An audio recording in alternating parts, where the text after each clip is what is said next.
Brochim Haboyim.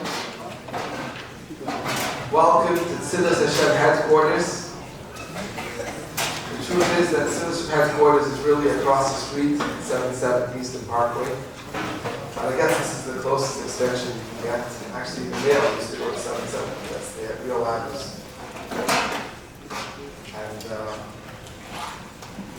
it's very special to be here. This is an amazing, amazing time for Tzivos Hashem. I don't know if you're all aware, but this Chol Sukkos will be entering Shnas Argoyim. This is the 40th year since the Rebbe recruited the children into Tzivos Hashem. I was just a young child when Tzivos Hashem started, 6 years old.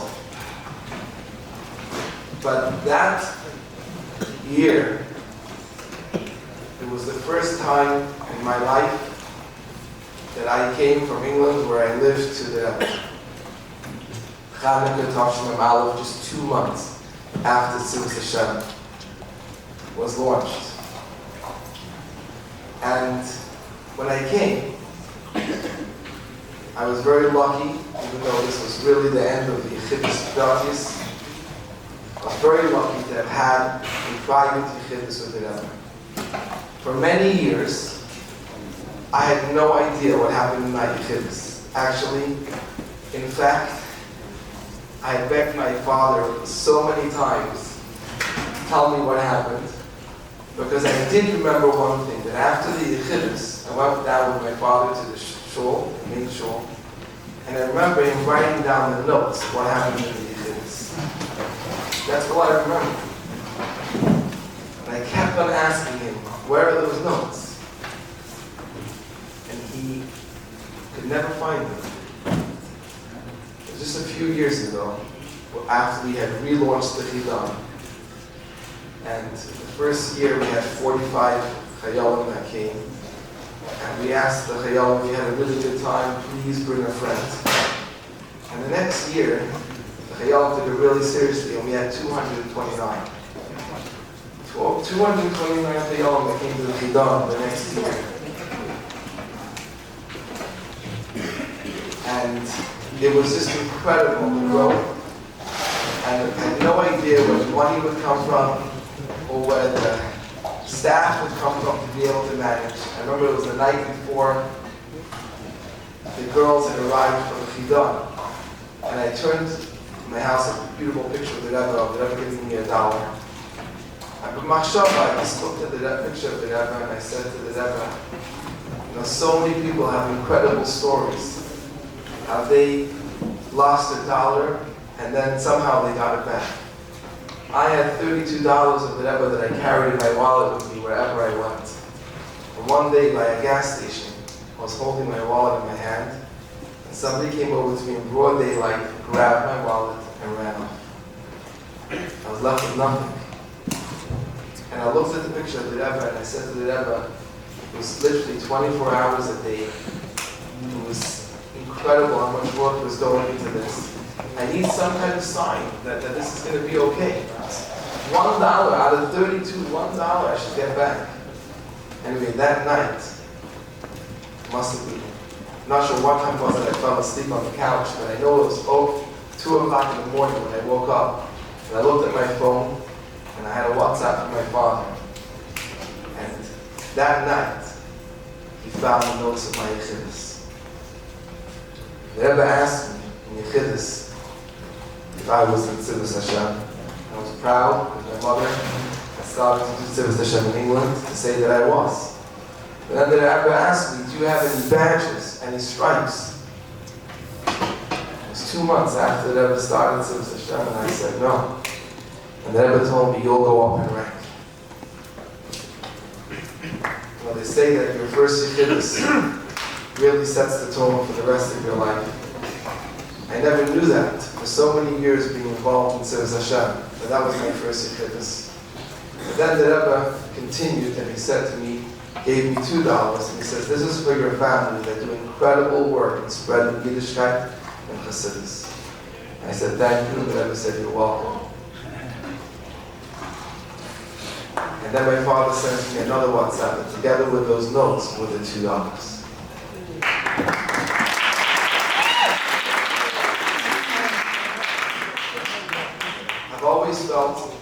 lucky and privileged to work here in Tzivos Hashem. But I was, as I said, was just a child when Tzivos Hashem was getting off the ground. Today we're very lucky to be joined by an incredible panel of the pioneers, the ones who really were there from the very beginning. And in Tzivos Hashem will have incredible things to share with us.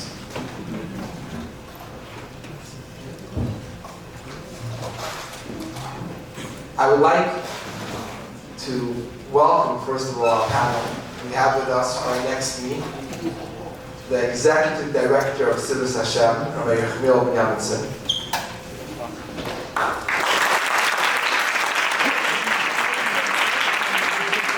Your history deserves much more than that.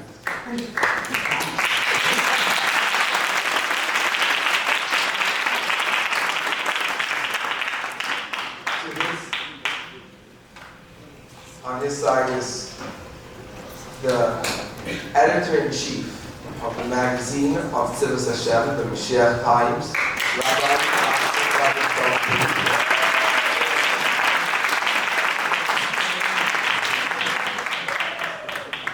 Then we have with us Rabbi Katzman, who you will hear soon, was a very big pillar in establishing the army that the Rebbe made Tzivos Hashem.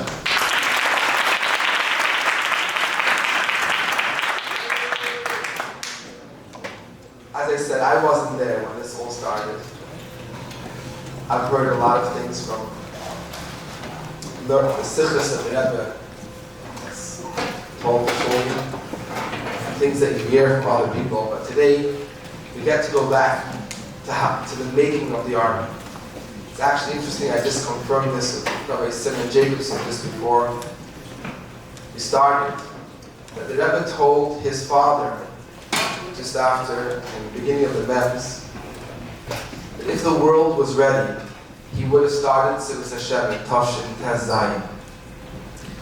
And we know that the Rebbe actually, when he wrote a famous letter about Tzivos Hashem, the Rebbe wrote that he thought long and hard about the root challenge of today's youth and how to deal with it, and came to the conclusion that there was no other way but creation of Tzivos Hashem.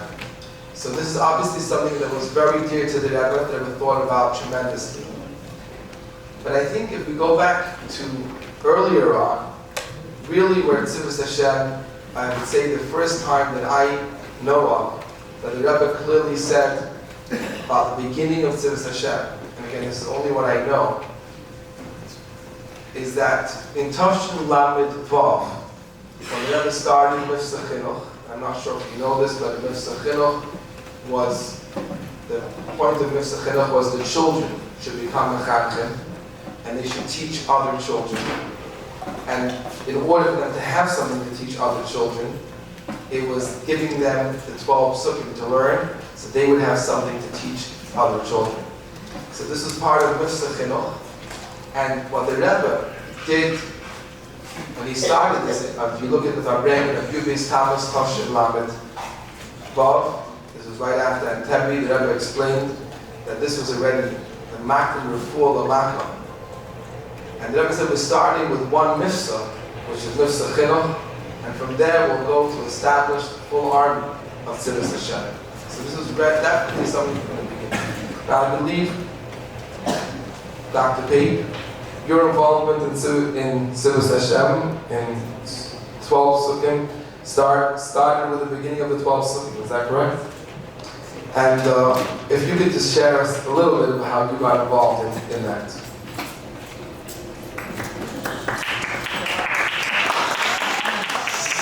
If I could be so full, I think it would be more appropriate if you're out there to talk about how Tzivos started at this point. And then I would reminisce a little more personal things after that. Thank you for passing the microphone. In less than a week, Tzivos Hashem is going to celebrate 39 years of being the mightiest army in the world. And I'm not just saying that facetiously, but I'm idea of Tzivos Hashem, I think it's very important for you to understand, is not a physical army. It's a spiritual army. It's an army that the Rebbe started to be able to bring Mashiach. In fact, I just saw recently on the first brochure that was given into the Rebbe, it said, we want to bring Mashiach today. And the Rebbe's handwriting, he crossed out the word today, and he said now. And that was the sisma of what the Rebbe wanted to do with Tzivos Hashem, is that we should bring Mashiach now, immediately. Not today, that's too late. Now. And there are many, many stories how we see how Tzivos Hashem is a spiritual army and not a physical army. And just to mention a few, there were people who went past the Rebbe for dollars or yichidis, that they just had a baby, and the Rebbe asked if the child is in Tzivos Hashem. And the person answered, just born, they don't have a name yet. And the Rebbe said, and this is how you read from the Rebbe, immediately when a child is born, boy or girl, they should be registered in Tzivos Hashem, and then later you can add in the name. So that each child has to be immediately signed up in this very, very special army. Now you could think to yourself, the child should really join when they're 5, 6, 7 years old. That's when the child understands what Tzivos Hashem is all about. But that's not what the Rebbe had in mind. The Rebbe had in mind that every single child, when they're born, they are to become members of Tzivos Hashem. And another very interesting story to show you the ruchniistic part of Tzivos Hashem, and that is that one night, the early years, I think it was in Tafshin Mem Beis, I was at home, it was about 11 o'clock at night, and I got a phone call from Rabbi Chadakov himself. And he said to me, he wants to know who's in charge of the database of all the children in Tzivos Hashem. I said to him, well, we have a database, it's in the office. But this was before we had computers. So every name on the Tzivos Hashem list had their own card, flash card, right? We had file cabinets, and we had tens of thousands of cards. And every child had the name on it, and whenever they would get points, we would put it onto the card. It was a whole system that we had created. And Rabbi Chadakov said to me, there was a child who just had a very serious car accident. And the parents contacted the Rebbe immediately to ask for a bracha. And the Rebbe said that you should immediately raise the rank of the child in Tzivos Hashem, and this will help in the child having a refuah shlema b'karev. So Rabbi Chadakov asked me to go and to immediately find the name of the child and advance that child's rank so that child should have a refuah shlema. So here we see by these two stories that Tzivos Hashem, when the Rebbe started it 39 years ago, the purpose was to go ahead and spiritually fight the Yetzer Hara, fight all the evil that's around us, and bepel mamish to bring Mashiach.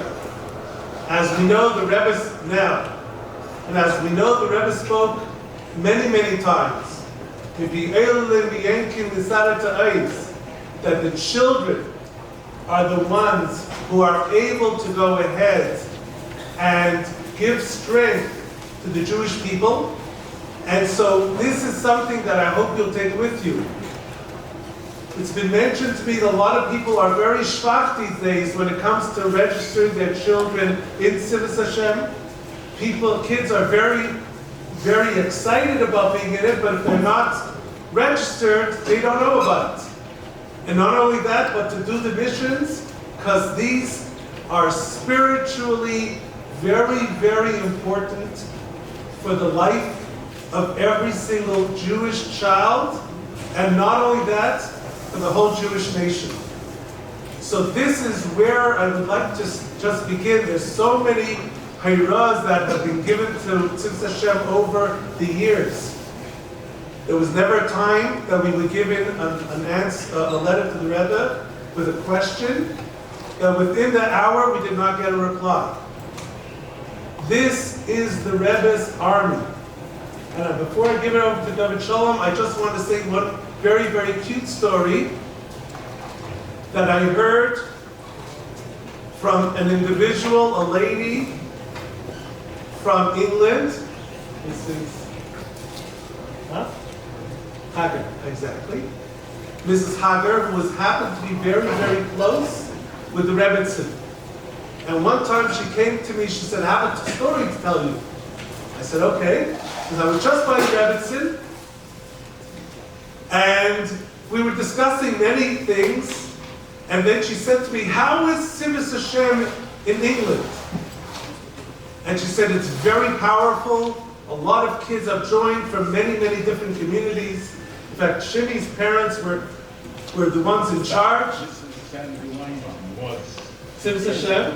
It still is. In charge of Tzivos Hashem in London, in England, in the whole England.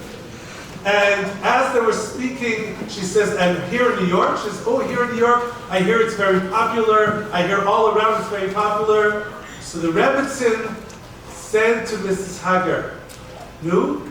So my husband had a good idea, didn't he?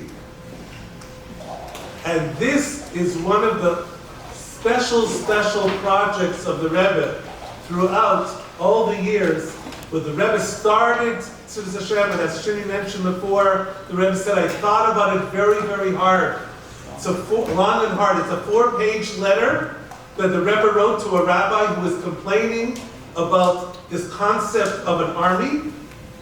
And the Rebbe wrote him a 4-page letter in English explaining him why he started Tzivos Hashem. So, what you have... Kabbalah Sel, the idea of an army. Yes, exactly. So the idea of Tzivos Hashem was started by the Rebbe, is continuing by the Rebbe, is a spiritual way of taking over the world, Mashiach now, and it's everybody's responsibility to go ahead and to get every child to be registered, every child to do the missions, and through that we're sure that we will be able to accomplish Mashiach now. Now I'll give you over to the Shalom and then to Yassel. Thank you, Your Honor.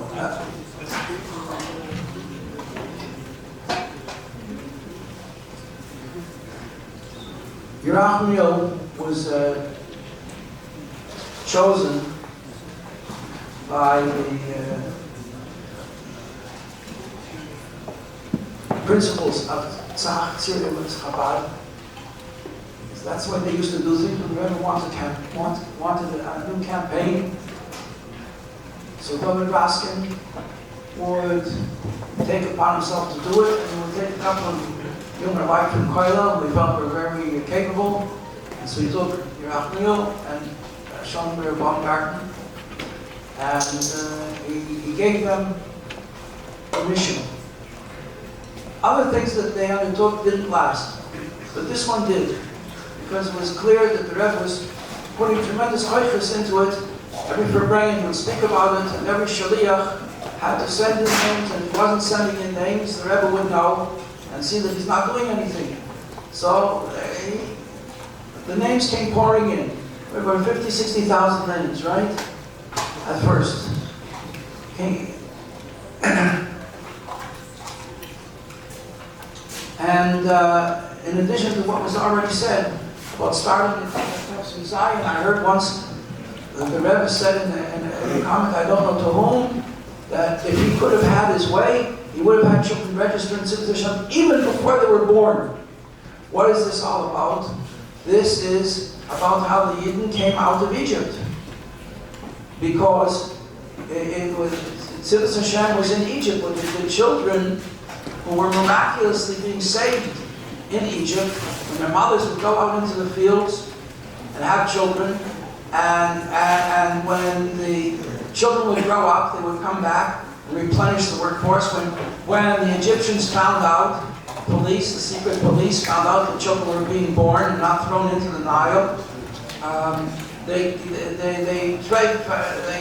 followed them. They found them being born in the fields. So they came with plows to destroy the children. The children weren't there. The earth opened up. The Medrash says the earth opened up and swallowed the children. So they're protected. So they saw the children were somehow being cradled in the earth, and Hashem provided them with stones, which is mentioned in Medrash and is hinted in the Tehillim that there were stones provided to the children to suck on. And the stones gave them milk, it gave them honey, and the children were surviving. So they came to kill the children with plows. They were going to plow up the fields where the children were, and it opened up more. And then they had whole areas underground where the children were able to live and grow up, and then they returned to their families. And the Rebbe mentioned hundreds of times about the children of Egypt. These were the children at the Red Sea who said, Zeh Kelim Yameyu. If any of you have Hebrew-speaking families, you know that the first word a child says is Zeh. That's what he wants, Zeh. So when a child says Zeh, so the Chachamim say, Zeh means Mara be'etzbai, v'aymer Zeh. A child points with his finger and says Zeh. So they said in this Shir Shal Yom, Zeh Kelim Yameyu, that the Chachamim said, these are the children. And why did they say Zeh? Because they knew what Hashem looked like, because He took care of them in Egypt. So the whole concept of Tzivos Hashem is a continuation of the Geula that took place, the first Geula, because the ultimate Geula is going to be made JCM Eretz Mitzrayim, Arenu deploys. Just to add another comment to what Rachmiel just mentioned about the child, about Rabbi Halakha calling about a child needs to be good. There were other instances of children who were ill, children who were struck by a car, children who were in desperate medical need, and the Rebbe would send over a message. They should be given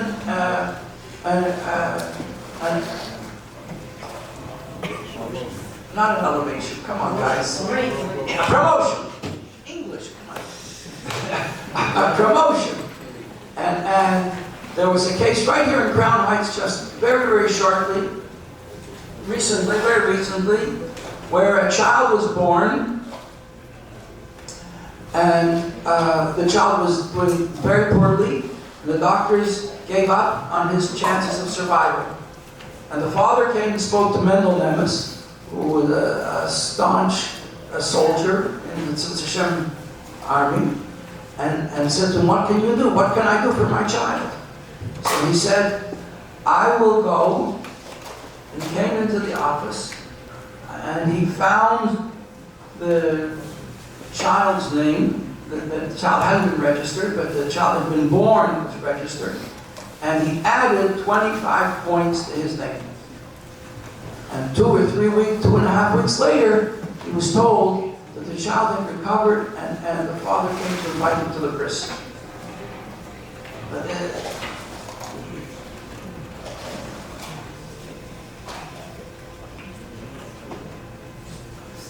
And also to the story about Mrs. Hagar, I would also add that Zalman Jaffe wrote in one of his journals, well, Tishra by the Rebbe, my encounter with the Lubavitcher Rebbe, and he wrote there that they were like ben biased by the Rebbe. They would visit the Rebbe on every single visit. The Rebbe and the Rebbitzin. They would visit the Rebbitzin. And one time the Rebbitzin said to him in that year, Tovshin Memah, what do you think about my husband's new idea? And they didn't know what she was talking about. She was very excited about her husband's new idea. Because the Rebbitzin apparently didn't know, hadn't been told, that the Rebbe had spoken about it yet. So he was, from this we see, it was very personal to the Rebbe that he was involved and speaking with the Rebbe's about it at length, even before it began. I have another story about the origins of Tzivos Hashem. Hashgacha Pratis was such that I actually became involved in the Pamulas of Tzivos Hashem before it was Tzivos Hashem, because I happened to be in the right place at the right time, which is, beyond this. There's no such thing as an accident. And I was called in to consult about the 12 Psukim. And they asked me to write up a short kitzer, what is each pasuk all about? So I looked into Rebbe's Sichos, and from this we developed the 12 Psukim booklet. I was newly married. I was here learning in Crown Heights at the time. I wasn't involved in the organization of Tzivos Hashem, but that was an involvement in the Rebbe's project of developing Tzivos Hashem. Now, the first time I ever came to Lubavitch, I was a student. I was not observant at all. A little bit observant, a traditional Jewish home. And I met a Lubavitcher in 1973, Portland County. His name is Rabbi Kisafran, then you are from England, you know who he is. His shlichus is small communities, and I was living in a Yehupas. And he came to a small community where I had some friends, and they invited me to meet him. And he said something that stuck in the back of my mind. I don't mind repeating it, because maybe some of you will find it useful. You never know when. It changed my life. He said, anybody who ever kept Shabbos knows that it's categorically different from any other day of the week. So I nodded. I said, yeah, that makes sense. I've never kept Shabbos, so I didn't know. I couldn't say it was right or wrong. And it sort of stayed in the back of my mind. That was Saturday night. It was in Malava Malka. It was Motzi Shabbos, I'm sorry. And by the time Shabbos came around, the words had an effect. And I decided, I said, I really don't know how to do this, but I'm going to try and keep Shabbos, and I'll see. I guess I could use a day off. Fine. I didn't know. I just repeated things that had happened to me that I knew from my family. That I'd seen my mother. She lit candles. She made chicken soup. We had challah. And so I did those things. We had wine. I did those things all by myself, and it was an extraordinary experience. It really was. I'd never experienced anything like it. It was just like the rabbi said. It was quality. The quality of the day was incomparable to anything I'd ever experienced in my life. And I said, I really want to do this again. I want to try and do it better. And fine. After 3 weeks, I called the rabbi that I met. Rabbi, so I said, do you think I could join you for Shabbos? That would be a wonderful thing. He said, I think it could be arranged. Typical English understatement. You expect to see him and say, yeah, sure, we'll be happy to have it. So I think it could be arranged. Anyway, that Shabbos was actually Parshat Zohar. Motzi Shabbos was Purim. After Purim, there was a Farbrengen, which took place in England at 2 o'clock in the morning and lasted until dawn. Shmuel Lu translated from the Sichos in the Hashachas. The hookup was primitive, Shiva primitive.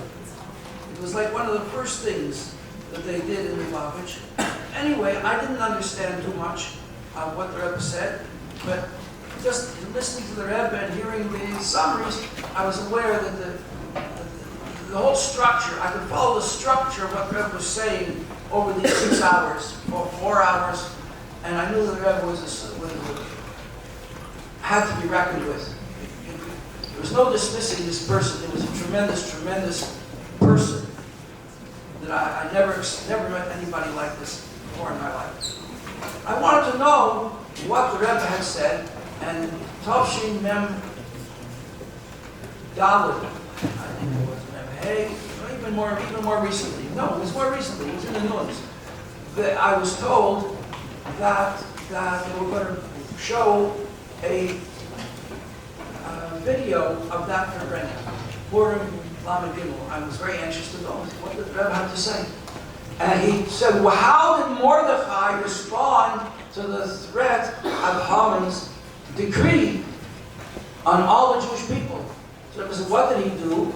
He gathered 22,000 children, and he learned Torah with them.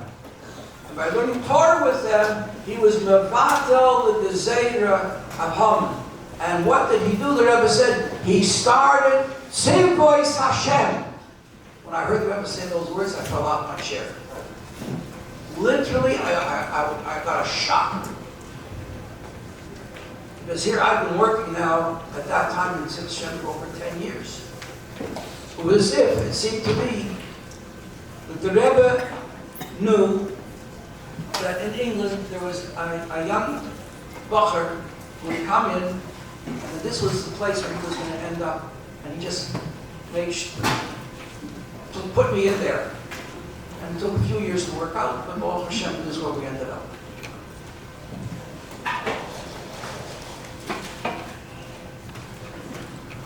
I don't know exactly what my role here is. I've been out at Tzivos Hashem for 30 years.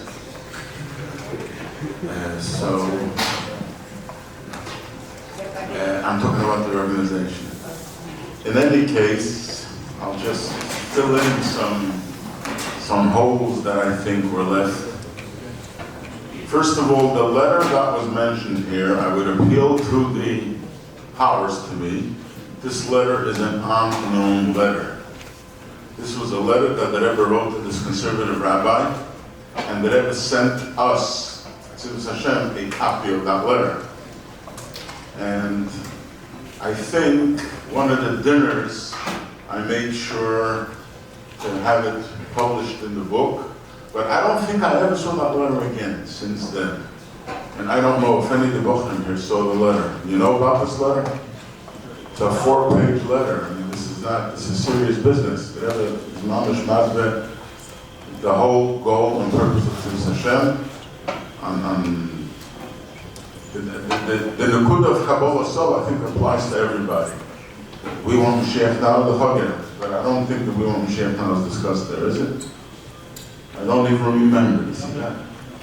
It's about Kabbalah Soul. In any case, it's printed in the truth. Oh, very good. So make sure you read it. Good job. All right, now let's go. Okay, at least I'll share with you things that are relevant to me, where I can share with you some information, anecdotal.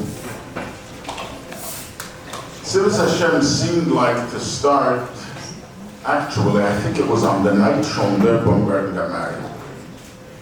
It was the Chodesh Nisan Tov Mem. The Rebbe came back from the Real, and I remember I was in Montreal at Shomber's wedding. And we heard a hookup in Montreal, and the Rebbe spoke about the children, getting the children involved.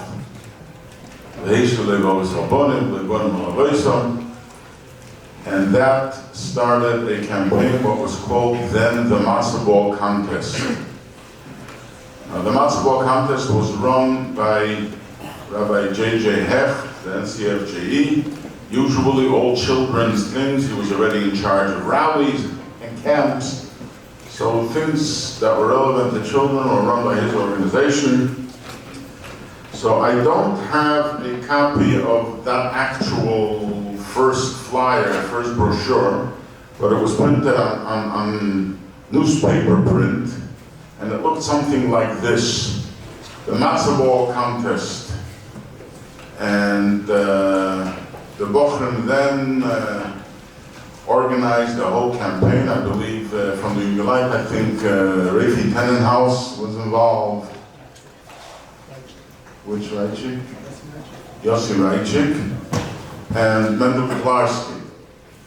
And they started this campaign. They published, I don't know, tens of thousands of these flyers, and we went to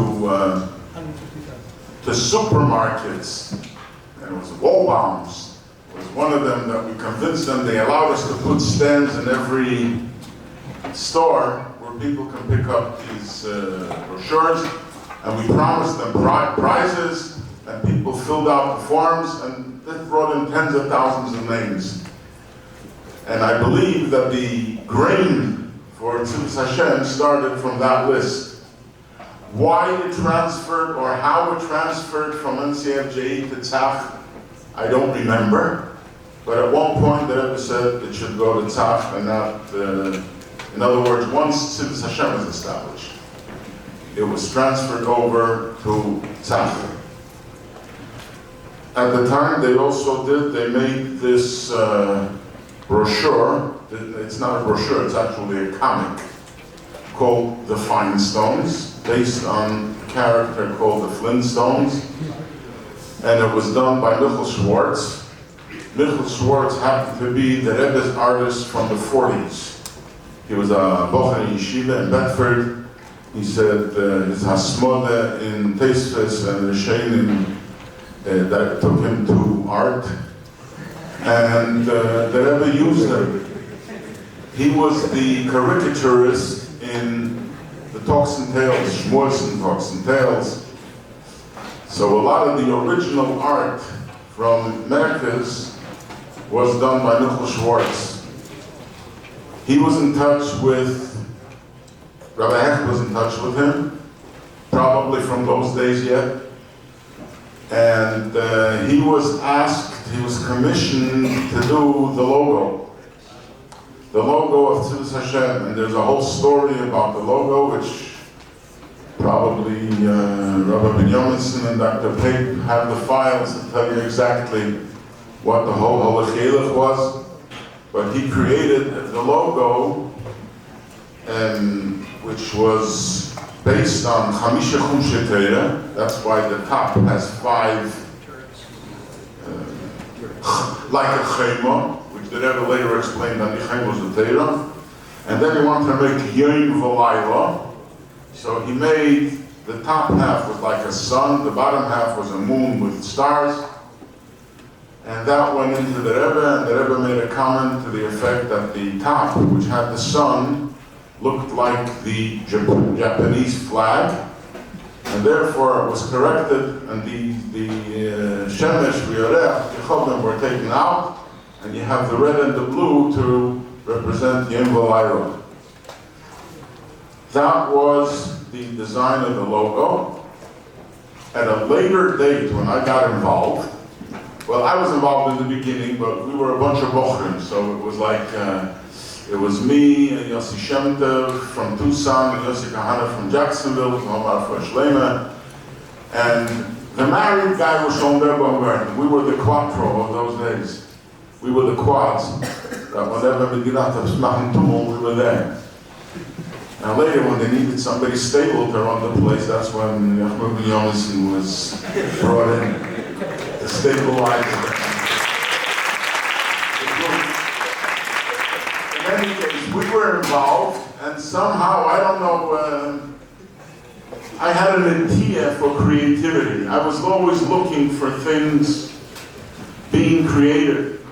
And being that I heard from Michael Schwartz said something very interesting. He said that when he was the Rebbe's artist in Talks and Tales with the Rebbe, he was 17 years old.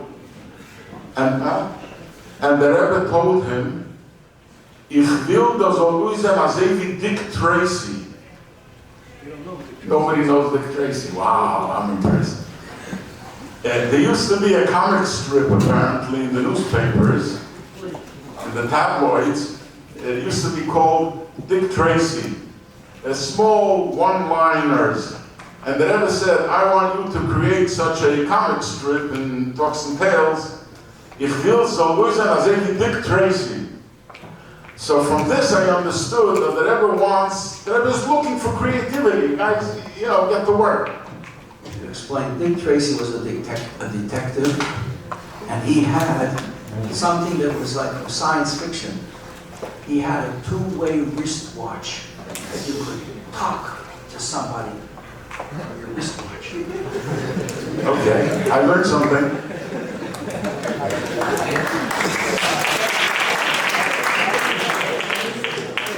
Dating yourself, huh? So I put my mind, it was like my division, was to look for creativity. Since the Rebbe wanted a children's organization, the Lubavitch never had an organization as such. I mean, we had the Shabbos, and that was it. But now we're looking to attract outsiders. So all these, I started focusing on the tzatzikas. So I remember my first production, and you're gonna laugh forever. Here is my first production. This is the first a bumper sticker that was created to be the punishment. We want to share it now. Now, I have to tell you, it took me 2 months to create this. It took 2 months of traveling to Borough Park, to a graphic artist, ahin, unzurik, unahin. It was unbelievable, but finally it came out. And if you'll notice, the logo here still does not have the "We Want Mashiach Now." Now, I don't know how, I don't remember. Yeah. Obviously, everything that was produced had to be shown to the Rebbe, was shown to the Rebbe, and many times we were mechaven, and many times we were not, and the Rebbe rejected some things, but this the Rebbe accepted, and this became like the logo and the slogan. But later on, at a later edition, I don't remember at what point, and I don't remember the details surrounding it, but because the Rebbe said that "We Want Mashiach Now" was the slogan of Tzivos Hashem, I decided, with the help of the artist Zalman Kleiman, we added a banner on the bottom which says "We Want Mashiach Now." And this became the standard logo of Tzivos Hashem ever since. And also with Rebbe's Haskoma. And I brought with me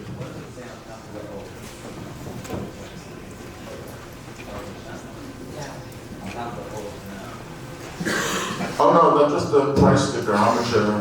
50 cents. This is how much we sold the bumper stickers for. No, actually, there's no Baruch Hashem on this.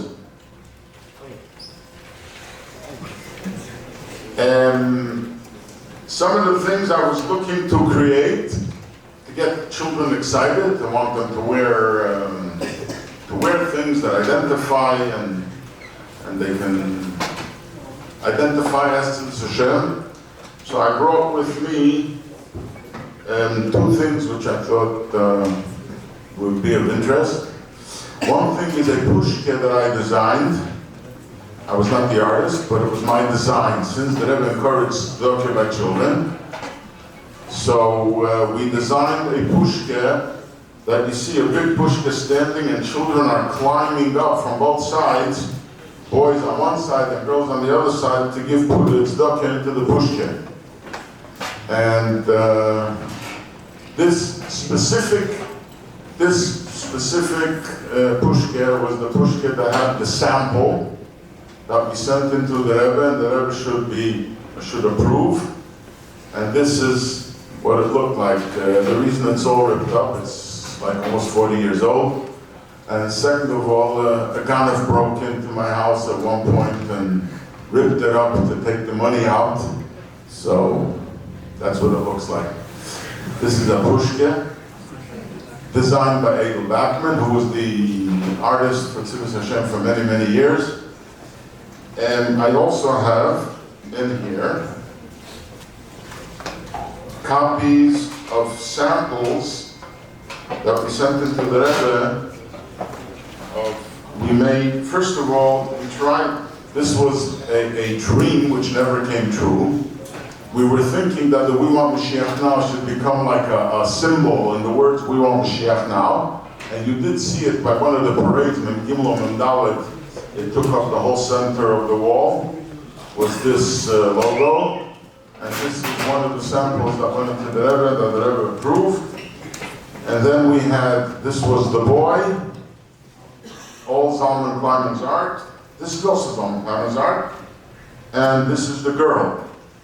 And these were what you call heat transfers. I don't know if they still exist, such things, but it used to be such things that you used to buy a sheet and you would iron it on, what they call it, iron-on, or heat transfers. And this is also was probably 6 months to design and go back and forth from Italy and Germany. On this, I actually have the sticker of the answer of the Rebbe, that the Rebbe answered them. Niskabel Tzivos v'dover b'yitek b'shnas hakel u'b'shmizus l'shchedesh shvat ashteosor chedesh bechad al-chedesh askel al-tzin.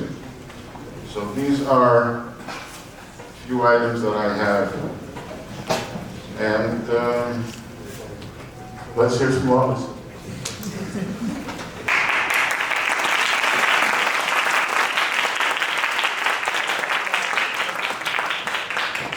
As you can see, we really have a very phenomenal group of people that have been involved with Tzivos Hashem from day one. I just want to bring out a few points I think that are very, very relevant.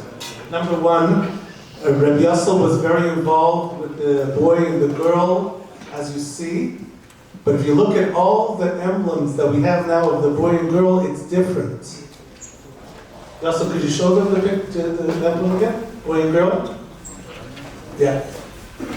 One day we get Heirah from the Rebbe. This was given in, and the Rebbe said, what makes them shows that they are members of Tzivos Hashem? What is so special about them? And we racked our brains. What could we do to change this? And at that time we had an artist called Norman Nodell. And he did, if you ever saw the books that we have, Labels for Label, etc. He was that artist. He passed away, but he was a Friar Yid, but a very environment neshama. Listen to this story. And we called them up and we said, the Rebbe wants we should show that the boy and girl have something ruchnis, that they're Tzivos Hashem. What can we do? We went back and forth and back, and we couldn't figure out what to do. And it bothered us a lot. All of a sudden, one morning he calls me up, he says, Rachmiel, I had a dream last night. I said, you had a dream last night? What's right? What did he had a dream? Yeah. He said, I had a dream that the Rebbe came to me, and he wants, and this is a guy who's entirely fried, he wants that the boy should hold a sefer, and the girl should hold a candlestick. I said, really? Okay. You say so. I came to 770, and I have the answer upstairs in my office. Binyamin Klein's looking for me. It's too small, but... Binyamin Klein is looking for me. I said, Binyamin, what's wrong? He says, I got an answer for you. I said, I didn't write in anything. He says, no, the Rebbe asked you about the boy and the girl. I have an answer. And the Rebbe said, you should put that the boy should hold a sefer and the girl should hold a candlestick. So, if you look at all of these boys and girls in the Mashiach times, etc., they're always holding those two items. That is how we show that these kids are members of Tzivos Hashem. I also want to bring out another very interesting point.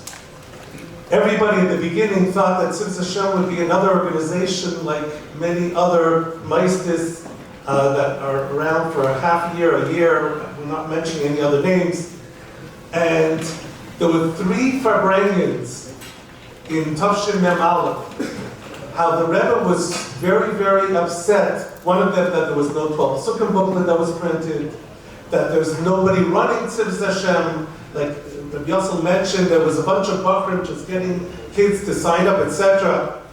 So at that point, Rabbi Chadakov called a meeting of all the maistis of Chabad. Rabbi Medlik was there, Rabbi Chadakov was there, every yeshiva was there. They all came together that Motzei Shabbos after the 3rd Farbrengen, and they said, we got to do something. The Rebbe is really very upset. And they said this has to be a joint project for all the maistis together to be able to do what the Rebbe wants, especially maistis chinuch, like Lavad Shiva, Beis Rivka, etc. Everybody was there. There was a group of, I think, about 20 people. And at that meeting, they said we have to hire somebody, and that's where my name came up, that I had just been the director of Olitary Day Camp, but I remember that them speaking to me, and we won't go into all the pratim, but they said, your money, you don't have to worry about, and the maisid, we're going to give you whatever you need, and don't worry, we have to do this for the Rebbe. And finally, I said, okay, I'm going to write it to the Rebbe, and the Rebbe gave me a bracha, and it lasted, the maesters helping me out for a full month. And that's where it ended.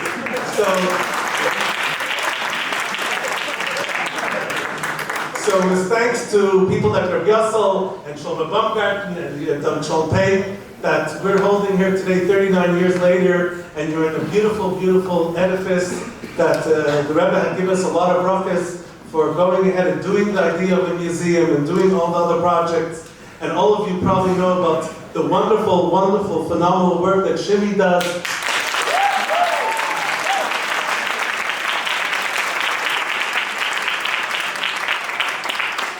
Both with highlight Tzivos Hashem and the Chidon mitzvahs, which has taken the learning of Rambam to another level entirely. And it's only thanks to these individuals that we are the success that we are today, and no one in our furthest minds would have thought that 39 years later, Tzivos Hashem would be this Welt organization with hundreds of thousands of children around the world, and with all these kids from all walks of life and all languages doing so much. And this is really, really the bracha of the Rebbe. There's no other way to explain it, how we're able to be so successful and touch the hearts of all these children. Shimi. Wow. I must tell you that I actually am very grateful to all of you who are joining me today, because I'm hearing things for the first time today that I've never heard before. It's really special. I actually would like to rack your brains a little bit, because I believe Rabbi Katzman and Rabbi Gamlinson, you were actually there by the first Hakafis. We heard about this, but you were there, and I understand that the first night, and then especially the second night, it was just an incredible experience. And you know the Chol Sukkos, this is the 40th year, so the Rebbe gave out the letter about Tzivos Hashem, not the letter we were talking about before, but the letter to officially start Tzivos Hashem. And then it was followed by the rally on Gimel of Chol Sukkos. And then that year on Simchas Torah, there was something extraordinary that happened. I'm not sure who wants to take the mic, but I would love to hear more about that while you're all giving away the secrets.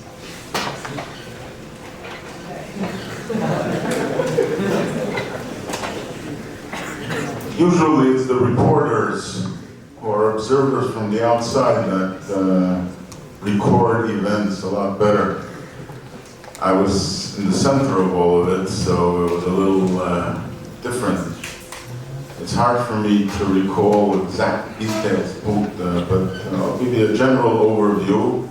Also, some of the things that I read, one of the Yomanim that was circulating now, and it didn't seem to me that they had some details, at least, were not the way I remember it. As far as the letter, Shimi just mentioned the letter, then the rally, and then came Simchas Torah. Now, just a hakdama, that Simchas Torah, the Rashag fell ill. So usually Simchas Torah, the Rebbe and Hakofa would dance together with the Rashag. And this was the first time the Rashag was not there. Obviously, when it came to the first Hakofa, nobody had an idea what was going to happen. And the Rebbe ended up dancing on his own. Then came the fifth Hakofa. Before the fifth Hakofa, the Rebbe called over Rabbi Groma that he wants to be mechabed all the children with Hakofa. Okay, all the children, they started throwing the kids from every corner, wherever they could find a kid. Some parents ran home to bring their kids. You went with the mahumas a good 10 minutes until all the kids were brought into the center. And then another bombshell. The Rebbe is informing us that he is going to join the children for this hakofa. And that the melamdim should be together with the children to supervise, dance with them for the hakofa. The Rebbe took a Sefer Torah, and the Rebbe went down to the center to dance the hakofa.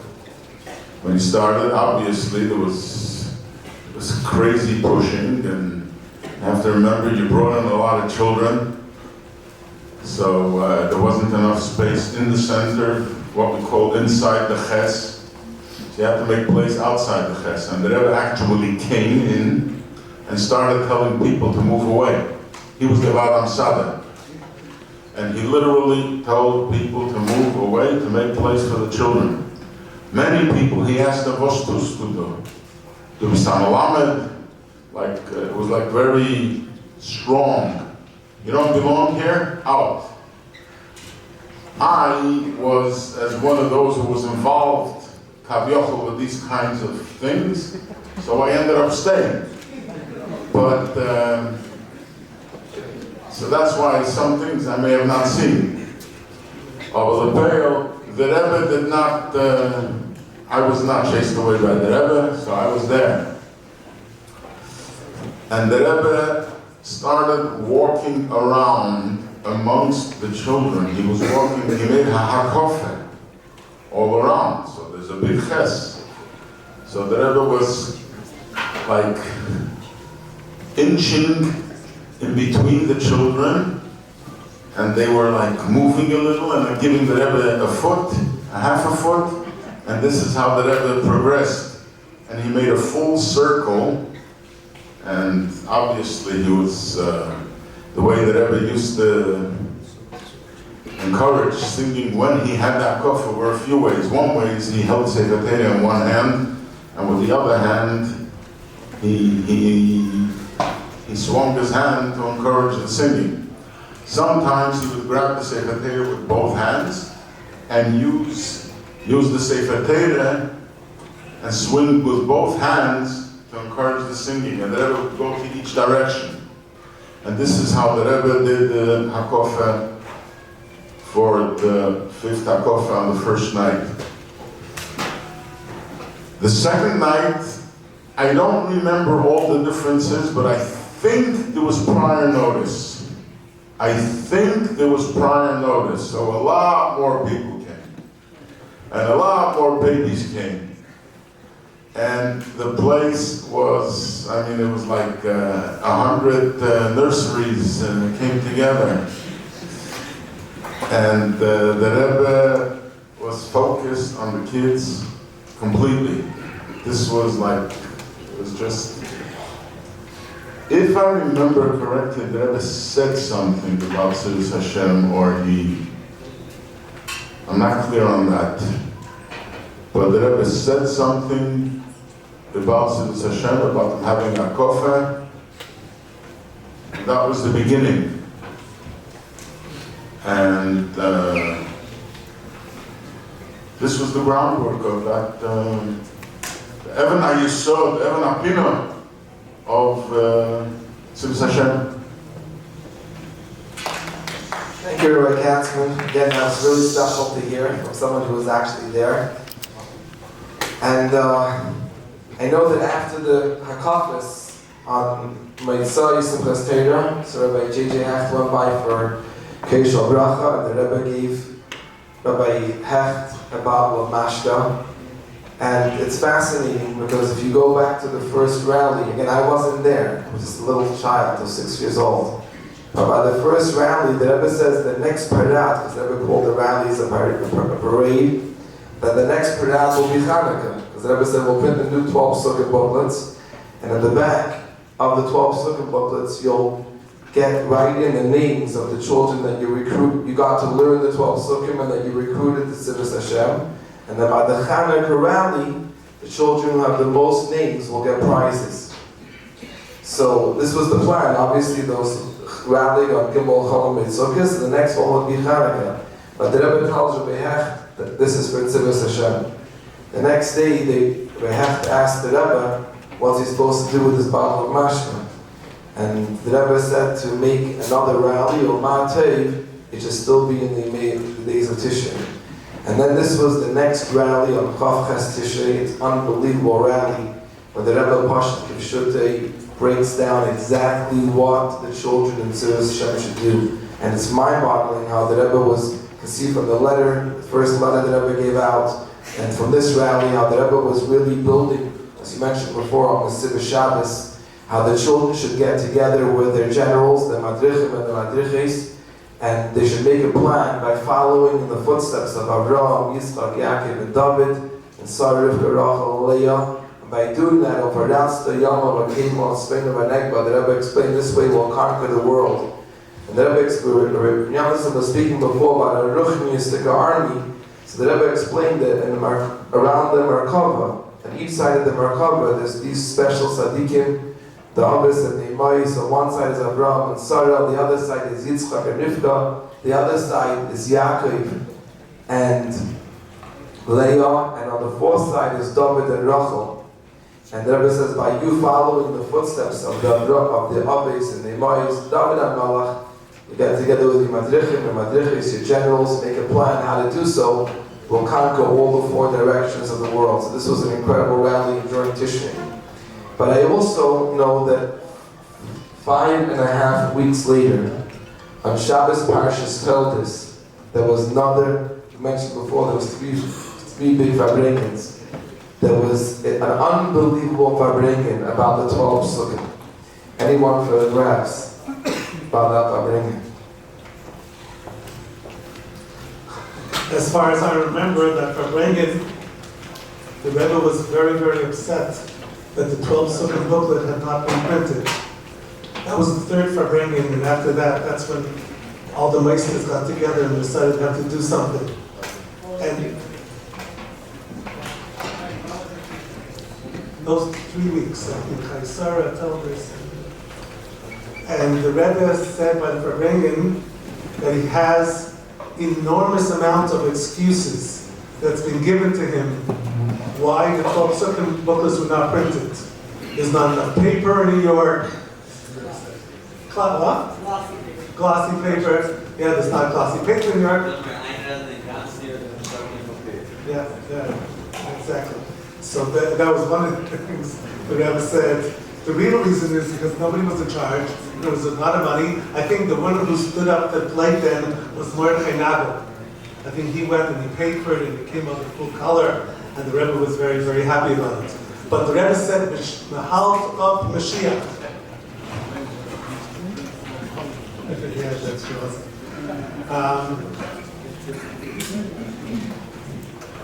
Mahal of Mashiach. That's what those were the lashonos of the Rebbe. He also just mentioned, today, people don't understand what we're talking about when you're doing four-color booklet in those times was something that was unheard. You don't print in 4 colors. To print a 4-color booklet, you had to go to a special company that does color separations. You probably don't know what I'm talking about.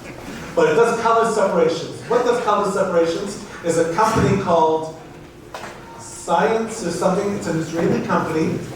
This goes back again 40 years ago. And the machine costed at that time $1 million, and each color separation, each page would take 2 hours to make, to separate the colors on it, and it would cost $1,000 a page.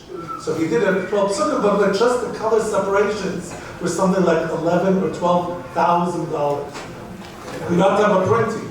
Most printers did not have color printers. So they had to put it through the machine 4 times. So such a thing was a very, very expensive, hard to do project. The Shalom was in charge of our printing, so he knows, and Yassel with his items. It was a very, very complicated project to go ahead and do something color. Now I'm going to tell you a story. which I think you'll really enjoy, and that is right before Hanukkah, Toshin Mem Dalet, the Rebbe was speaking about the inyan of Lashem Haaretz Ulei, and Hareini Mekabel La Mitzvah Sasei Shel Ratler Tekmoeta At Tzadikim, that everybody should have those psukim in their siddur, that when they open it up, it should be a sticker or something that they can read. Yeah. So now what happened? There was a rally on Hanukkah. So the day before the rally, Rabbi Groner calls us up and says the Rebbe would like to give out this sticker by the rally. And you talk about one day. One day, this is a different generation. And we said it's not possible to go ahead and to print. We need probably 5,000 stickers in one day. He says, not only that, the Rebbe wants it in full color. How are we going to do it in full color? So I think, yes, you were involved around that. We were thinking. Yeah. So we were all up all night, and thank God there was right across the street, there was Vad Lafatzes Sichis and Zalman Chanem, who was very, very helpful to us all the years. And Yassel's uncle, is his uncle, so for sure he was going to help us. So Jacobson, and so what happened was we went to Manhattan, and I think Yassel, you were the one who went.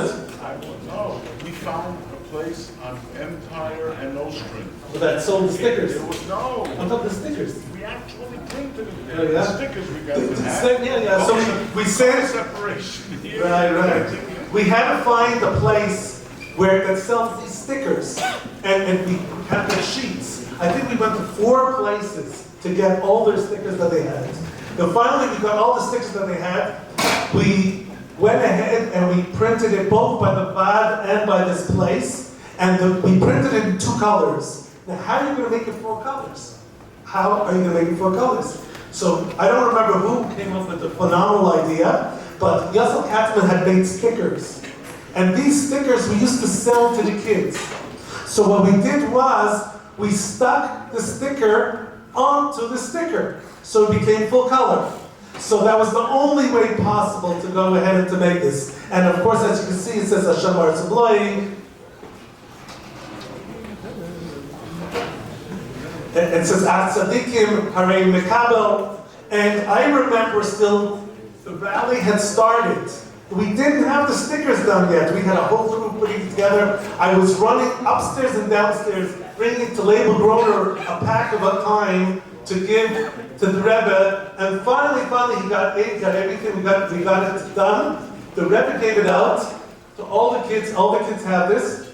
And now, I'll tell you 2 very interesting anecdotes.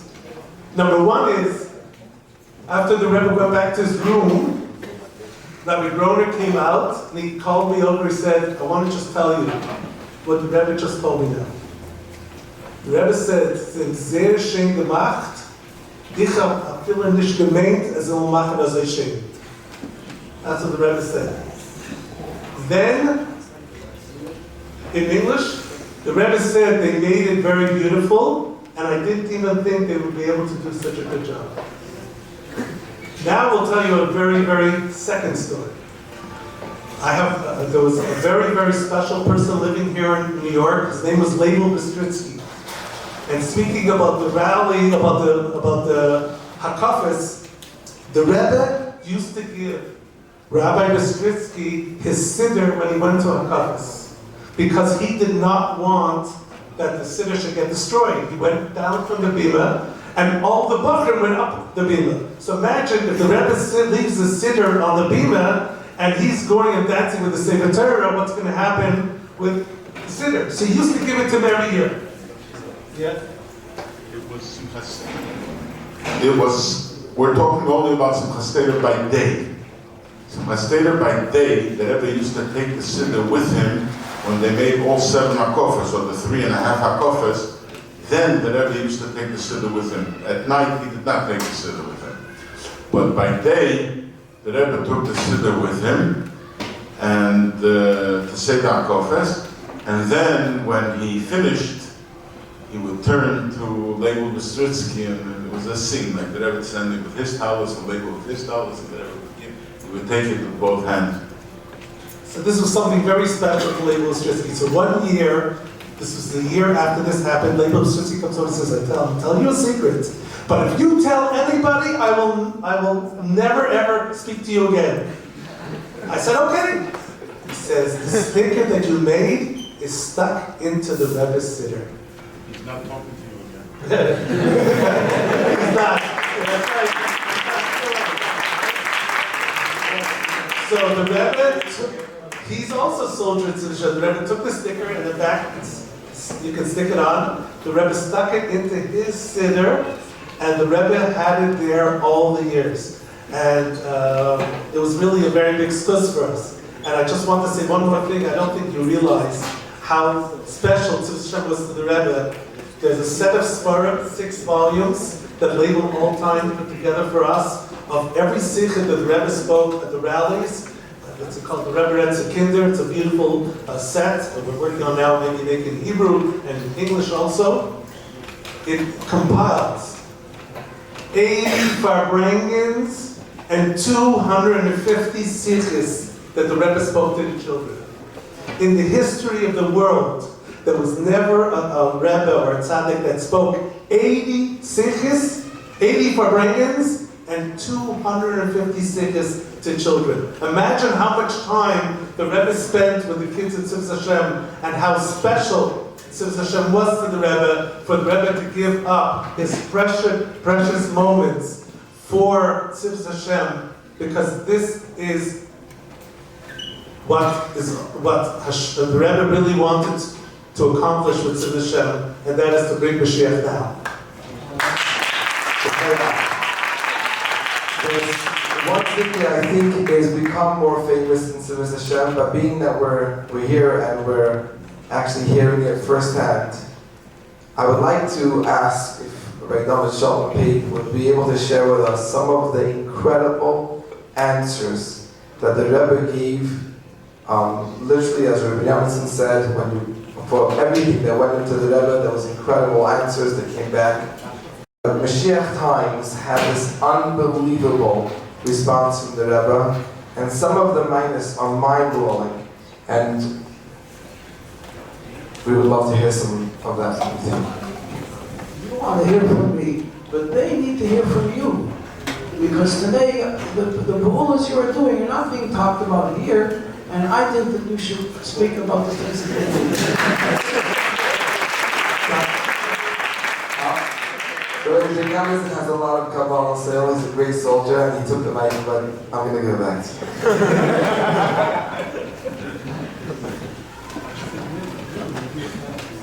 you. Yeah, I was told today that actually there's a whole presentation that's available on where is it Chabad.org. They made a video presentation that they asked me to do for the designers, because the Rebbe gave out general guidelines, and there's about 60 pictures, PDFs, and every one of them is a whole story, what lay behind it. Because if you can imagine, we didn't try to give in sloppy work to the Rebbe, we tried to give in finished products. But we would give in a rough sketch, and we would try our best to get it right. And when the Rebbe made a comment, we would bear it in mind, and we wouldn't make the same mistake the second time. And we would build on these things. And nobody could really second guess the Rebbe. The secretaries often tried to suggest to me what was wrong with the cover. They were never right.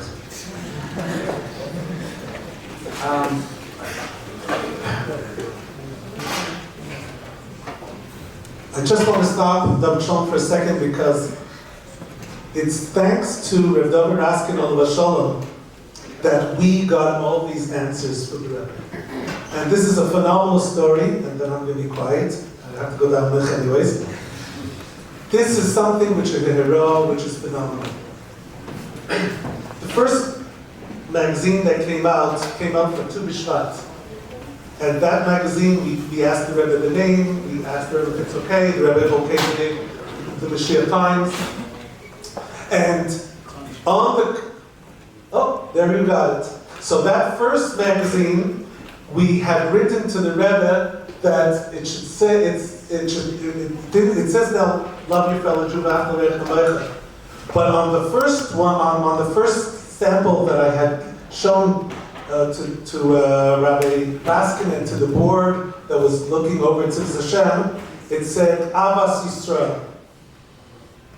So I showed it to the Raskin, and he said, are you kidding? You can't do this. There's boys and girls on the cover. You can't have boys and girls on a cover. There's no such thing. You know, this is 40 years ago. I said, Rabbi Raskin, you understand that if we don't put boys and girls on the cover, either the boys won't read it or the girls won't read it. You have to have that. So we had a whole argument, and then he says, you know what, give it to the Rebbe. So I said, fine. I gave it to the Rebbe. This is the cover we want to do for Tu B'Shvat, and we're asking the Rebbe his haskama and whatever. So the Rebbe said it shouldn't say Avas Yisrael, it should say Yahavta L'Reicha K'meicha, and he gave a check mark. No? Fine. Nebraska said fine. Came Purim, and Purim we had a boy and a girl next to each other, dressed up in costumes. So again, I showed it to him, and he blew it up. Says last time it was the boys on top and the girls at the bottom. A boy and a girl next to each other, chaz v'shalom. You're not printing it. Nothing doing it. We gave it in, and as all our answers, within 10 minutes it came up with a check mark. He didn't know what to say. Okay, next one was Pesach. At Pesach, the artist did not have enough room to make a boy and a girl. So he only made a picture of a boy. I showed it to Dr. Rasky, he says, now you're talking. This is what I want to see. Only a boy. Fine. We gave it in. An hour, 2 hours, 3 hours. What's got answers right there? No answer. We're waiting and waiting and waiting, no answer. I go into the label door and I say, label, if we don't get answers soon, we're not printing this magazine for Pesach. He says, let me see what I can do. He goes in, comes out from the Rebbe, Gam Naira. So here you see it. David Shalom will explain to you a little bit more. I just wanted to explain to you that how the Rebbe looked at things, and because of that, every cover we gave it to the Rebbe, and personally, I think the Rebbe used to have a good time. He always found things that we would never have dreamed of, right? And it was really something very, very special. So I just wanted to give you that hurrah that the Rebbe wanted. Every single thing, boy and a girl. In fact, they've called me for so many times where there's a lot of issues, boys and girls, you could do, you can't do. And I tell them, I can only tell you what the Rebbe told us over here, that on everything that we do, there has to be a boy and a girl. I'd just like to say at this point that anybody that didn't have a mincha, should maybe excuse yourselves. And, thank you very much.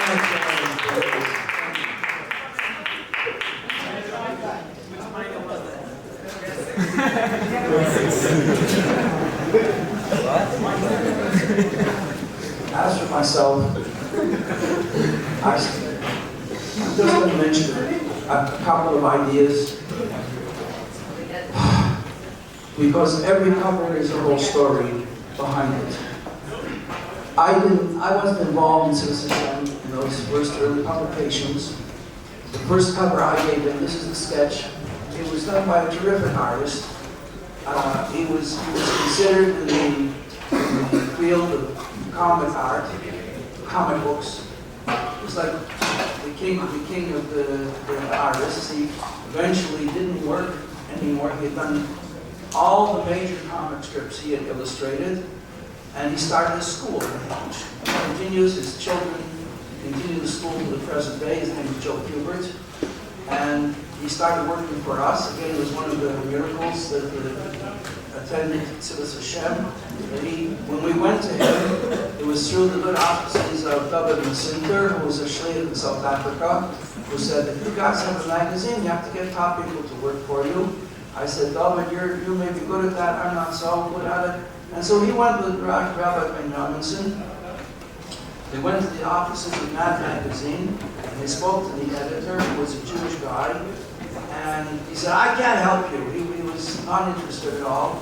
He said, well, could you give us the name of some of your top artists? And we'll speak to them personally. He said, okay, no problem. And he gave us the name of David Byrd, who was a wonderful, wonderful personality, and Al Jaffe, who is still with us. He's in his 90s now. A wonderful, great friend of ours, a great privilege. We had to work with him all these years. And he is the artist who's created the Shpai.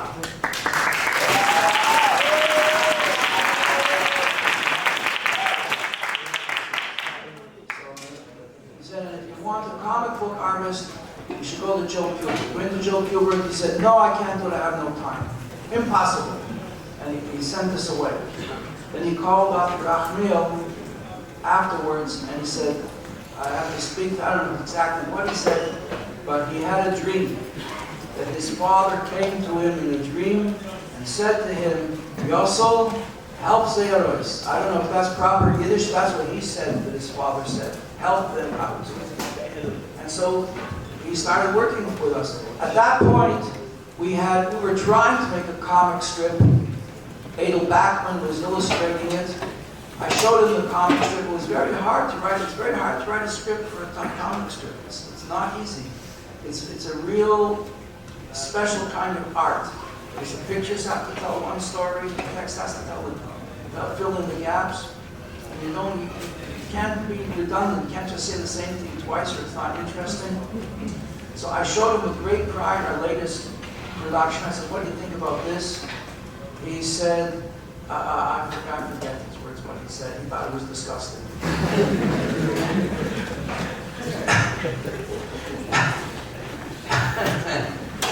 So I asked him if he would design a cover for us, and he did the first comic strip that year. It's a great comic strip that he did. It's about two boys. He created two characters called Isaac and Yaakov. Isaac is the younger brother, Yaakov is the older brother. Yaakov is a beautiful looking boy. And Yitzchak is his gangly younger brother. And Yitzchak never really gets things right. And Yaakov is correcting him and teaches him lessons. That's how he did it. So in this particular story, they're going swimming on a hot summer's day, and they jump into the water without checking if it's safe or not. And Yitzchak gets towed under by an undertow. And before he blacks out, he says the Shema. And then he wakes up. He wakes up in bed, they saved his life. That's the story. It was actually based on a true story, because it happened to Volpa. His name is Schollenberg Volpa from Kiryat Gat. He was here in America trying to raise money, and he was in California, and he went to swim in a friend's swimming pool, and he started to drown. And his whole life passed before him. He thought, why did I go in this pool? What am I doing here? And what's going to be with my wife and my family? And he blacked out and he was saved. So I made that the basis of the story. He related to that. And he made the cartoon. He called it Tshuva, which we spoke a lot about it. We used to speak. I would come to him with a story because he understood from that first thing that I showed him about Super Neshama that we didn't know how to write a cartoon. So I would just call him up and say, Joe, I've got a great idea for a cartoon story. And I would tell him a story. And he would attack me. He would tell me the story makes no sense. I would tell him a story from the Talmud. The story makes no sense. And I would have to defend the story. And to defend the story, I would bring another story to explain the difficulty he's having with this story. And then maybe I'd have to tell him a third story. These conversations would go on for an hour or 2 hours for every story. And they were very stimulating.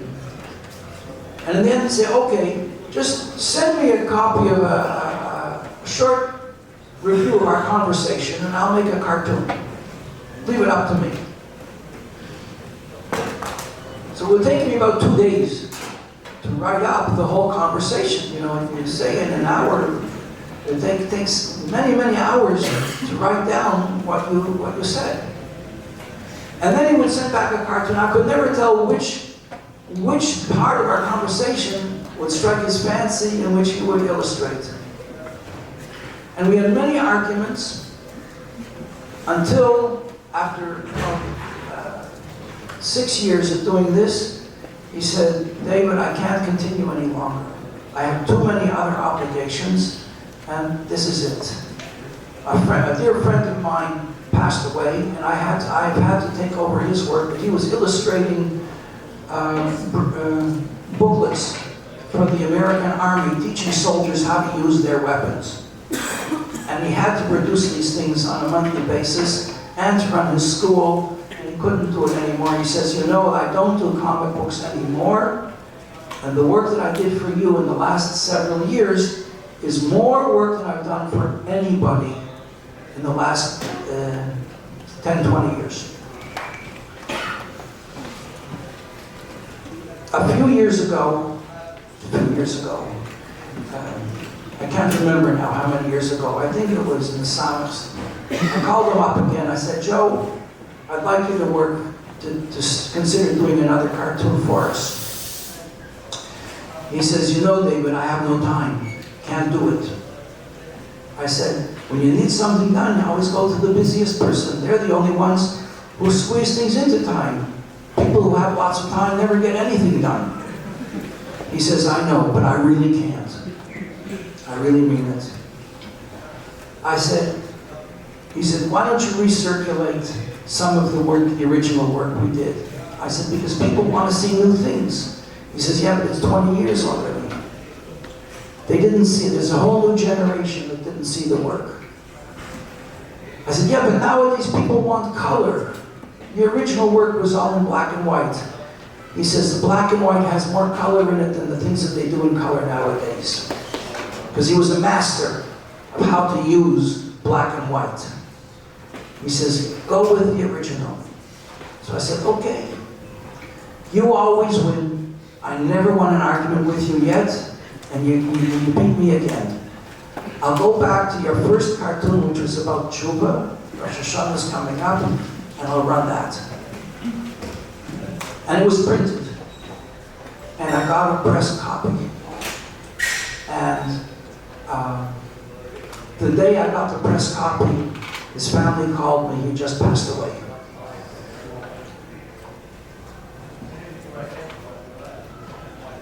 It was like, you know, extraordinary protest. I took the copy with me to the Levaya. And you know how things are at these kind of Levayas, where they do the ceremony and then everybody leaves and the Goyim come and fill in the earth. I said, the Goyim aren't going to fill in the earth on this one. And we stayed, and a few people were encouraged when they saw that I was doing all the shovelings, that other people shoveled, and the family was very overwhelmed at the irony, which means the Hashgacha protest, that the first cartoon he did came out, and it was very apt. It couldn't have been more appropriate that the child says, the last words the child says, Shema Yisrael, Hashem Elokeinu, Hashem Echad.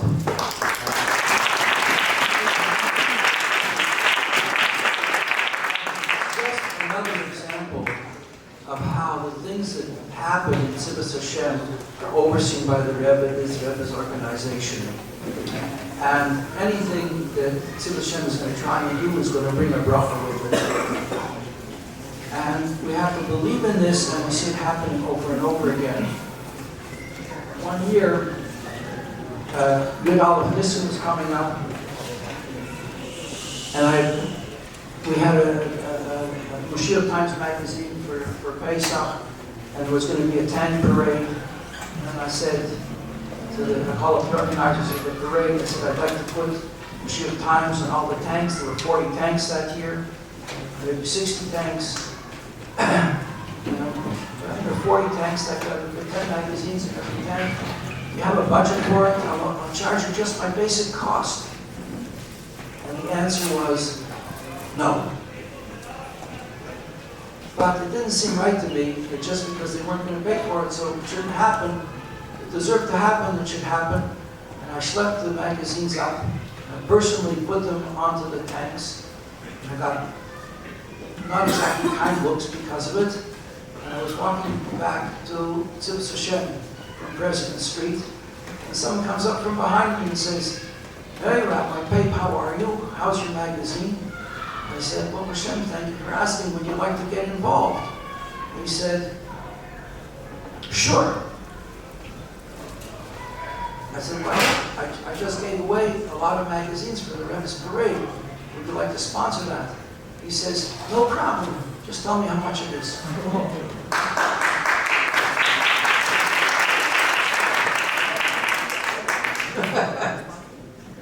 And I'm sure Shimmy has a lot more stories like that because he does things on a much bigger scale. What? Tell us about the covers? Okay. One thing you have to know. Okay, so you learn. You have to have. So this is the first cover. This is designed by the same artist, Joe Kubert. And here, show it. Show it back. There we go. There we go. And the idea was a kid's coming home from camp at the end of summer, and he's got, you see that it's summer. He's coming in with all the things he had at camp. But his room is telling a different story. His room is telling him that it's Elul, and Tishrei is coming, and you're going to have to knuckle down and start learning Torah. And it was the contrast between these two feelings that I want to bring out in the cover. And this was Joe Kubert's design. It went into the Rebbe. I was told, Rebbe Bachman warned me. She said, "You can't just have a boy. So the Rebbe is going to want a girl." But I thought, where can a girl go in a picture like this? See, try and second thing to them. So what was the answer? Tzara Naira Karen Aharis. You need to have a girl separated in a different side of the picture. So every cover after that, you would have a boy and a girl would be on one side of the picture, and the boy would be on the other side of the picture, and not exactly on the other side, but there would be a hecker between them. A bottle of something, or a table, or an adult, or a plant. There would always be a separation between them. This became a general rule in everything that we published, every picture of boys and girls. Just a personal thought. Why is it that the Rebbe insisted on a girl? Like I said, because the readers are girls. You have to take them into account.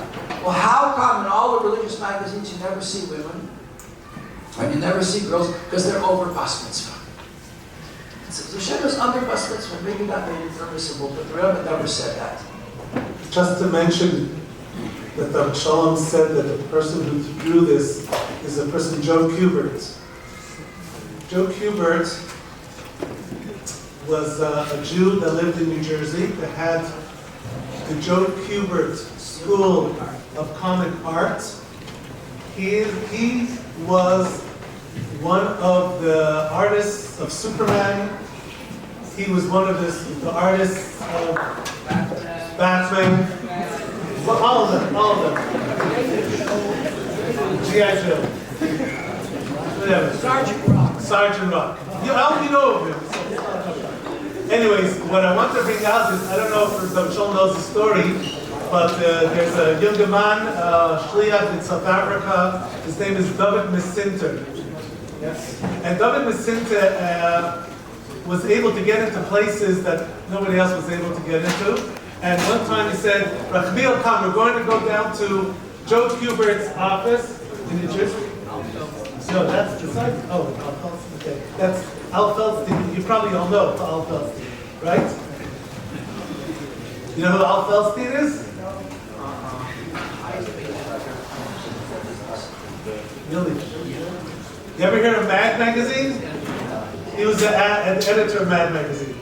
Anyways, he sent us this whole thing. He sent us to Joe Kubert. We came to Joe Kubert, and we said, we have a magazine. If the Lubavitcher Rebbe wants it to come out beautiful, please go ahead and start doing some artwork for us. He says, "What, are you kidding? I'm so busy. I'm doing Superman. I'm doing Batman. I'm doing all that. I'm going to take my time to do your work." Anyways, we tried. We didn't get anywhere. So we came back to Crown Heights, and we were a bit disappointed. And 2 days later, Joe Kubert called me up. He says, Rabbi, I don't know how to tell you this, but last night my mother came to me in a dream. And I've never, what? He says, I never had my mother come to me in a dream. And she said to me in Yiddish, Yasale, helps they are nice. Those were his words. Those nice words. Yasale, help them out. He says, I don't know what kind of connections you have up there, but okay. And he started doing a 2-page spread for us for many, many years. And as you just see, everything that we feel was all connected with the Rebbe, with the miracles. But he said to us until, as long as he was able to, he gave away his time. And if we would have to pay for the 2 pages he did for us, it would be thousands of dollars. And he just took a minimal amount of money from us, just that we should pay something. But he was a very, very dear friend, and the Shalom dealt with him for many, many years. And Shalom, thank you. Thank you, you're out. Well, you were doubling me. Okay. Yeah. But it's okay, it happened to you, so you have a right to tell it again. In general, so this became a, let's turn now, let me see, to the cover for Shavuos. Cover for Shavuos. Take a look, number 14. Can you turn to slide number 14? Who's running the show there? All right, before they do this, we did a brochure called the Imagine brochure. About imagine what it would be like, what's going to be like when Mashiach will come, and the children had to write an essay about this. And this was spearheaded by the Galia Shemko, who should be well, who was just still a bocher, who had not yet established the Supreme office, and we got artists, top artists to work on it, and we were going to publish full-color brochure, several pages, to the tune of 100,000 copies. Languages came later, but the first one was going to be 100,000 copies in English, and we gave the brochure to the Rebbe. Because we didn't want to we wanted the Rebbe's approval. The Rebbe gave up a very surprising answer. He said, be sure to have Baruch Hashem or B'siyata D'Shmaya on the cover. Well, it was there on the cover. So we didn't understand the Rebbe's answer, but that was what the Rebbe said. And then we went to press, we started printing it, and we stopped the press, because we were printing so many thousands, 100,000 copies, we didn't want to take a chance. So we stopped the press, we took a press proof, and brought it back to 770 and showed it to the Rebbe, and the Rebbe said again the same answer. Baruch Hashem or B'siyata D'Shmaya on the cover. And it was there on the cover. And the Rebbe could see it was on the cover. The lesson that every one of you have to take is that pretty soon in your lives, you're going to be involved in Hafwatzas HaKlal, and you're going to produce things that you should always remember how the Rebbe insisted, even when it didn't seem to make sense, he insisted to remember Baruch Hashem and B'siyata D'Shmaya on the cover. Another thing, the Rebbe was very, very didactic about every single detail. A woman, Yaakov Ort's wife, worked at one point for Rabbi Reuben in Albany. They produced a brochure for Neshek. They showed the brochure, and they printed it. It's a beautiful brochure, and they showed it to the Rebbe. And the Rebbe said, why is the woman in the brochure without her top button done up? And they went looking, who produced this brochure? And they went scurrying high and low to find out who was responsible for this brochure. The Rebbe was very, very upset. And they had to reprint the brochure. The whole thing was scrapped.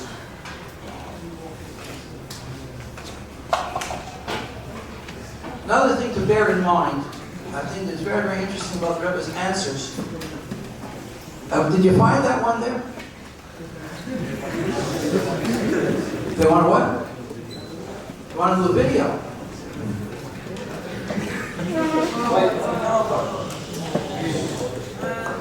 I understand there's a special video presentation tonight, which is a person Rishon. I spoke a lot before about the Tzivos Mashiach now is the anthem of Tzivos Hashem, and how not Tzivos Mashiach today, but Tzivos Mashiach now. Before I go to the video, I just want to say that personally I've been working in Tzivos Hashem now for over 20 years. And I must tell you that from firsthand, I don't think there's a moisid in the world where there's such leadership to the point where not only you don't, unlike Rebbe Yamson was taken care of for the first month, it's now 20 years later, Baruch Hashem, I don't have to worry. And, but at the same time, an unbelievable amount of space to be able to take all the visions and dreams that you can have and bring them to Ma'aseh B'Payel. Today, there, like Rebbe Yamson mentioned before, there is an unbelievable staff who literally are, it's unbelievable what's actually happening today.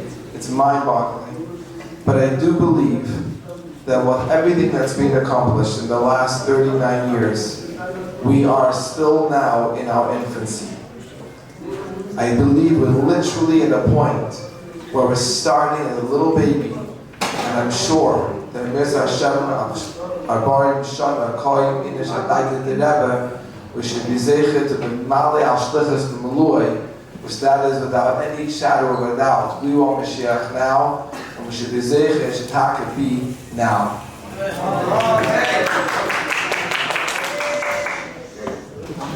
Tremendous Yasher Koyach to all the Bachar who arranged today's event. Of course, it's the only reason why it happened. And of course, a big Yasher Koyach to all of you who attended both here and those who are watching online. May we Mitzvah's complete Al Shlichus B'Kar Mamish. And a 3-2-1 motion.